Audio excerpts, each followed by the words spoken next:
कोई जानता भी है कि चावल का एक दाना तैयार होने में कितना समय लगता है? नहीं जानता। 120 दिन तक जब एक किसान का पसीना उस धान के खेत की मिट्टी में बूंद बूंद मिलता है, तब जाकर अन्न पैदा होता है। और ये भी बता दूं कि हमारे देश में खाना बर्बाद नहीं किया जाता। अगर वही देश किसानों को बर्बाद होता देखता रहे तो फिर हम किसके पास जाएंगे? खाना खिलाने वाले से कहा जाता है अन्नदाता सुखी भवतु। ये अन्नदाता है कौन? खाना पकाने वाला या परोसने वाला नहीं है, अन्न उगाने वाला है। और ये खेती जैसा उपहार ईश्वर ने हमें दिया है।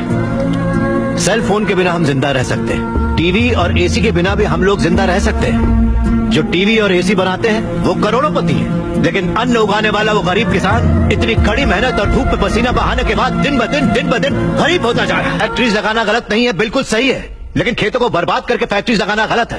इस देश में कितनी ही बंजर जमीनें हैं, कितनी ही पथरीले जमीनें हैं। क्यों? क्योंकि वहाँ पर पानी नहीं है, इसीलिए खेती करने में इतनी परेशानी उठानी पड़ती है। जरा सोचकर जवाब दीजिए कि किसान पानी लेने कहाँ जाएगा? इस देश में पिछले 10 साल में 1,71,105 से ज्यादा किसान आत्महत्या कर चुके हैं। उसमें से 25,000 से ज्यादा किसान तो इसी इलाके में रहते थे। हर आधे घंटे में एक किसान आत्महत्या कर रहा है, ये जानते हैं क्या आप? लेकिन सच्चाई यही है, जहाँ मौत इतनी सस्ती है वो देश कभी आगे नहीं बढ़ेगा सर। तकरीबन 10 लाख से ज्यादा किसान अपना पेट पालने के लिए गांव छोड़कर शहर में मजदूरी करने आ जाता है। जो हमारे देश की रीढ़ की हड्डी है वो बिल्डिंगों में चौकीदारी करता है। जो किसान हमारा भगवान है, अन्नदाता कहलाता है, वही मंदिरों के सामने भीख मांगता फिर रहा है। बातों पर मत जाइए, जमीन पर आ जाइए। एक कॉर्पोरेट में काम करने वाला हजारों करोड़ का उधार लेकर विदेश भाग गया और वहाँ बैठकर विदेशी शराब पी रहा है। सिर्फ 5 या 10 हजार उधार लेने वाला किसान जहर पीकर अपनी जमीन पर जान दे रहा है। इन कॉर्पोरेट्स की काली करतूतों की वजह से हमारी हरियाली जली जा रही है।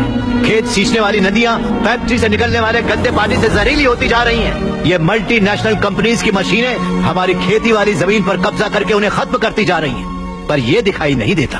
इन फैक्ट्रीज की बात कर रहे हैं आप, सारे हेल्दी फूड्स में मिलावट करके ये उसे बर्बाद करते जा रहे हैं। अंडे को शैम्पू में, गाजर को क्रीम में, सोया को साबुन में।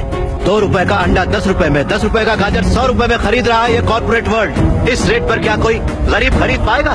फिर भी ये पैसा किसान या गरीब तक कभी नहीं पहुंच पाता, क्योंकि बिचौलिए ले जाते हैं। ये बिचौलिया धीरे धीरे और अमीर होता जाता है।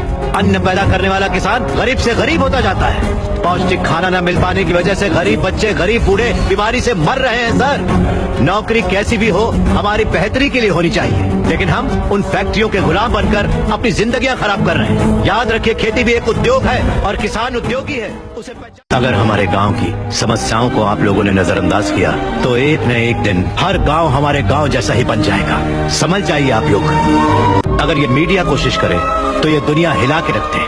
वो ताकत है आप में। लोगों के दर्द को आपको बताने के लिए आपको परेशान किया, उसके लिए माफी चाहिए। अगर आपको लगे कि ये सही है तो हमें न्याय दिलाने के लिए हम सबकी मदद कीजिए।